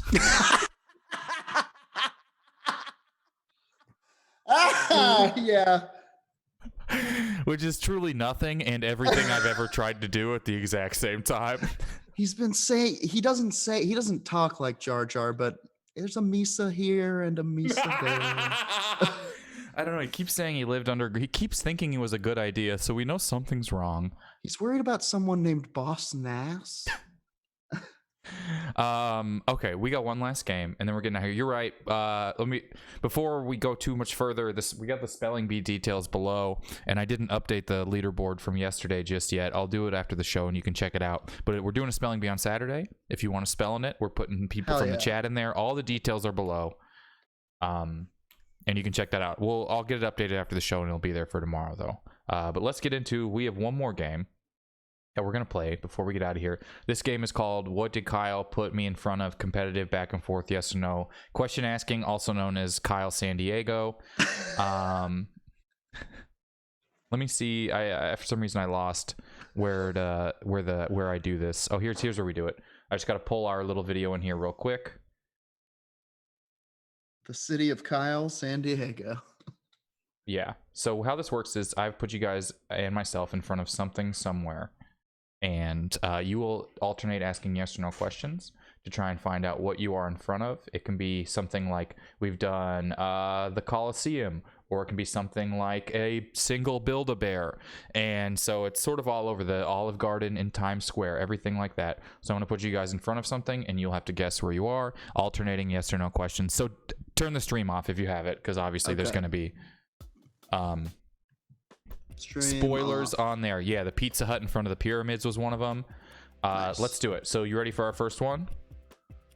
Right. Jordan, since you're the victor of the last game, you get to ask the first question. Remember, you're alternating yes or no questions, so maybe you don't want to lead them all the way there. Here we go. Here's our first place. It's pulled up. Okay. Is this place on land? Yes. Are Jordan and I in front of the same background? Yes. Okay. That doesn't count as your question. Yeah, I was hoping not. Is this place real or fiction? Or I guess I can't. Is this place real? Yes. Is this place in the United States? Yes. Is this place a monument? Yes. Is this place a controversial monument? No. Is this place in the Midwest? No. Is it back east? No. Is this place in California? No. Is it in the contiguous United States? Yes. Is this place in the South? No. Is this place in the West? Yes.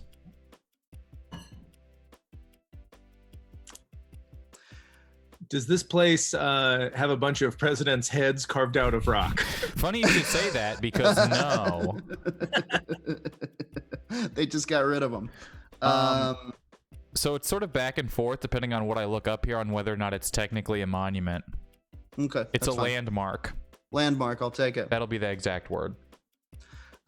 Is this place... Is the state that contains this place landlocked? No.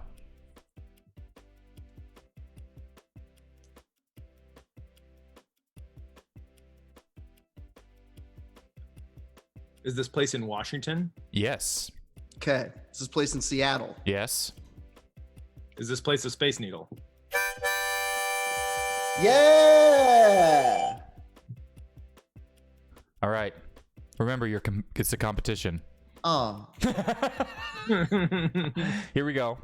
I feel like I also know. That's a good filler. That's a good feeler. Here's our next place. Okay. All right, you are now somewhere. I feel like I helped you get there. I feel like I armed, enemy militias. You did. 100%. All right, Jordan, you'll be first. Okay. Whenever you're ready, we're at our next place. Okay. Is this place on Earth? Yes. We've had a lot of moon talk. Though technically that's apparently on Earth. Sometimes when it needs to be for the nation. Is this place in the United States? Yes. Is this place on the west? Is this place landlocked? No. Is this place on the West Coast? No. Is it on the East Coast? Yes.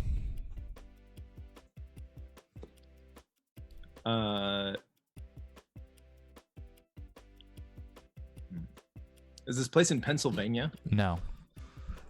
Is this place relatively recognizable?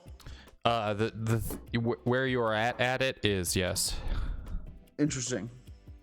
So if I looked, well, go ahead. If you saw the picture, you would know exactly where you're at. I'd be like, oh, look, it's... Yes. Yeah. Is this place in New York? No. Is this place in Florida? Yes. Don't you do it, Sam. Is this place Miami Beach? No. Is this place Epcot Center? No. Is this place Disney World? No. Is this place Cape Canaveral? No. Imagine if I looked up photo of Cape Canaveral. And I was like, now here's one. This one's a little tougher because it's literally the dumbest fucking thing of all time. It's a landform. Ooh, sorry. We were looking for the Panama Isthmus. You know how you always know where you are in Jacksonville when you see a picture of it? Right.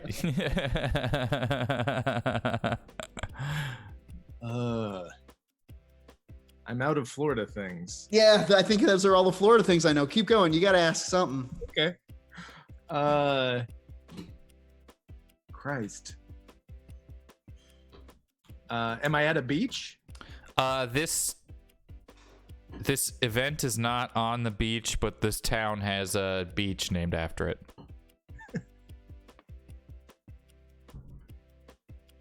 Am I at the Juggalo gathering? No. On old icy beach. How is that not one of their albums yet? Well, because their first album was ICP and their second album was IC Mellow Yellow. I'm excited for ICP's like parrot head phase where they kind of like attract parents. Icy Beach, yeah. Then they have icy drinks. It's just all right there. Yeah. It's all, it writes itself. Are we at Daytona Beach? Yes. Is it the Daytona 500? That's what Bam! Sam, I knew your knowledge of a sport would pay off. All right. Someone said they can't be on the beach because the makeup won't stand up to the humidity. Fair enough. All right, last place. I imagine there would be some sort of like makeup breakthroughs by then for aging juggalos and juggalettes. All right, you are at one final place. Sam, you will start the guessing. Ready? Yes, whenever you're ready. Okay. Is this place on land? Yes. Is this place quite humid? Hopefully not. Is this place cold? I don't think so. Is this place familiar to either Sam or I? Yeah, you probably know about it. Is this place in the U.S.? I think that's where it started.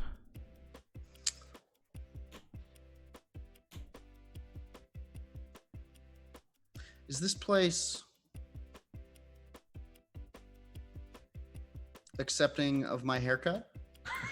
This place would. That's such a fun question. This place could be seen as a remedy to your haircut. Okay.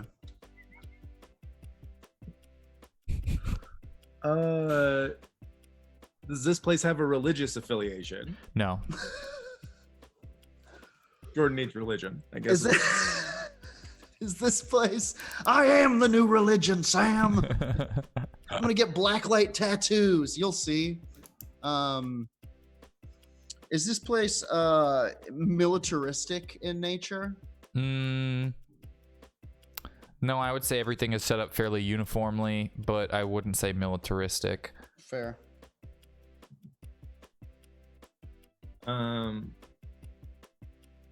Is this place in California? There are probably a lot of them in California. Interesting. Is this place... Excuse me. Is this place... This is difficult. I feel like there's something nebulous going on, you know?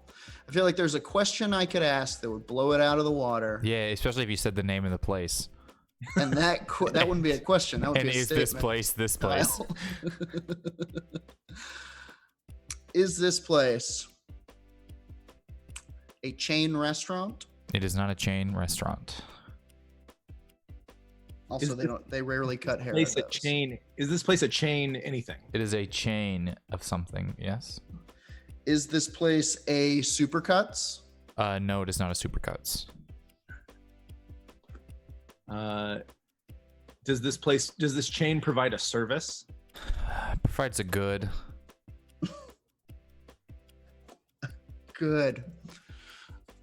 Is that good a dessert? Yeah, would the dessert fix your haircut? It couldn't hurt. Everyone just feels a little better and doesn't really bring it up. I think if I were eating an ice cream cone, people would be like, "Oh, okay." It's had a tough time. There it is. There it is. Yeah. It's not a dessert place. Okay. Oh shit.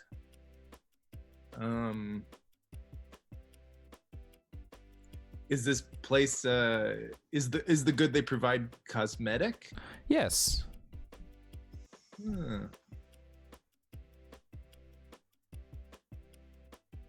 Is this a massage place? No. I guess that'd be a service. Is it a Lids? It is a Lids.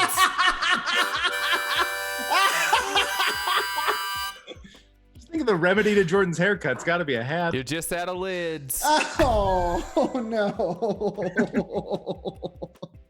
That's why it was so insane that your third question is, would this place be welcoming of my haircut? We got just the thing for you, fella. Is it militaristic? It's sort of uniform. Sure, they got a little bit of a militaristic vibe, maybe. Wow. We're at a Lids, folks. We did it Is all. it still up? I want to see it. I'll pull it back up for you real quick. Caught Oh, it. you No, caught I it? caught the end of it. Okay. I like that you're like, yes, Lids. Guys, thank you for coming on. Tell everyone about Fight Island and where they can find it. Hell yeah. Thank you for having us, man. We got Fight Island, goes up every Monday, everywhere where podcasts are available. We got, I'm at Razor Lou on Twitter, on Instagram, on Twitch. You can follow me right here on Twitch. I do I do my podcasts through here, and I play video games on Sundays. Yeah, and Fight Island, we just launched a Patreon. Patreon. So. Which Kyle helped name. We're calling them Scuffle Peninsulas. Yeah. Although afterwards I thought of the fact I think it was Squabble Peninsula, which is technically funnier because squabble's a funnier word. That's okay. Well, I'll rescind my cease and desist. All right. And then I'm on Twitter at @VoteSamWiles. That's where I plug all my stuff. I just had a short story come out last week in a humor magazine. It's the link to that is on my Twitter. So check it out. Great. Yeah. Thank you guys very much. Everyone, please look at that. Just subscribe to Fire Island. There we go. Everyone, please give it up for Sam and give it up for Jordan again. And now I'm ending the Zoom. This is the fun part is I go back here to where it's just me to say goodbye to everyone. And I haven't ended the Zoom call yet. And they're still here. All right. See you guys. Thank you very much. Later, man. Bye. Thank you guys so much. There we are. Episode. Very fun. Spelling bee. I gotta update. I'm sorry, I didn't get the leaderboard updated just yet, but you know that just down below, we got the leaderboard down there. Any donations or anything like that will get you in the spelling bee. If just look at all the details below the stream, it's right down there.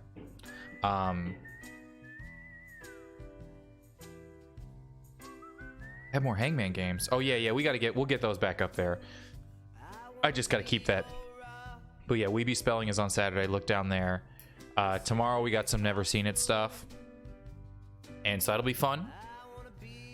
And then the spelling bee on Saturday. But look at all the details down there. I appreciate everyone hanging with us. Thank you. I hope you have a good Tuesday. Hit me up if you have any questions about it. Just come back here in maybe about an hour. I should have the leaderboard updated. It's just there's no way to compile it easily, so I just kind of got to manually go through and do all that stuff, I guess. Will I keep doing this after stay at home is lifted? Who knows? I mean, yeah, probably keep doing this. Maybe not as often. But once stay at home is lifted, I don't think that means live comedy will be back. So we'll see. But yeah, I'm having a good time doing it. It's a lot of work. If anyone knows how to and wants to remotely produce a Twitch show, let me know. I would love to just be able to do it. But that's it. Check out the spelling bee details below, right below. Check them out. Please follow the show if you haven't yet. Please subscribe to the show if you haven't and you're able to. If you have Amazon, you can subscribe for free. You just link your Amazon account to Twitch. It does it all right there. We'll see what's going on. Ideally, if stay at home was lifted, I would keep doing this and be able to do it somewhere where someone can produce it next to me, so I don't have to have computers and monitors and all that stuff. Thanks, y'all. Man, I miss doing it live. Yeah, I think that's it. We feel good. Does everyone feel good? We'll see you tomorrow. Never Seen It Day. That's fun. That's good. Bye, everybody.